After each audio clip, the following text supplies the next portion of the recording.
Hujan yang mengguyur Palembang pada Jumat malam menimbulkan genangan air di kawasan kilometer 12 yang disebabkan saluran pembuangan air kecil serta adanya pengerjaan parit yang belum selesai.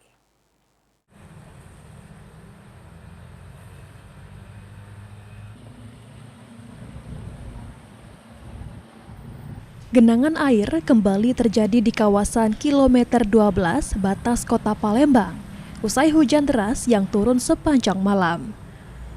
Ruas jalan di titik kilometer 12 tergenang hingga menyulitkan pengendara yang melintas.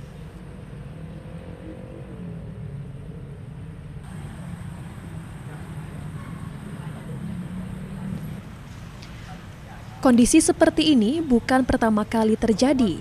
Dalam beberapa bulan terakhir, genangan muncul ketika hujan deras turun dalam durasi lama. Hujan awet semalaman membuat air meluap dari saluran yang ukurannya kecil dan belum mampu menampung debit air. Berdasarkan pantauan PAL TV di lokasi, saat ini sedang berlangsung pekerjaan pembangunan parit.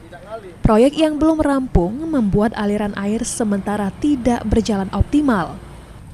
Warga menilai pekerjaan saluran yang belum selesai menjadi salah satu faktor tambahan penyebab timbulnya genangan.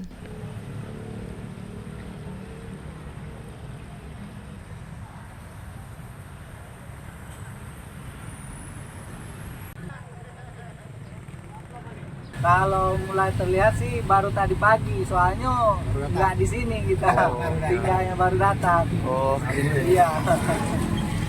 ini memang sering terjadi atau baru muncul, Kak? Memang sering terjadi, cuman kalau ada hujan besar ya. Oh, Hujan besar penyebabnya, salurannya kecil. Ada saluran yang mau dibangun ini belum selesai. Mungkin kalau sudah selesai mungkin bisa lah kita bangun lagi. Kalau motor mogok kalau banjir jalan, kalau banjir rusak motor bisa mogok, dampaknya ya gitu juga. Kalau ngojek susah.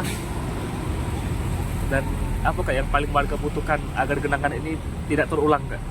Itu tadi minta dipercepat perbaikan jalan yang baik, jalan sama apa namun parit itu dibagusi lagi bisa.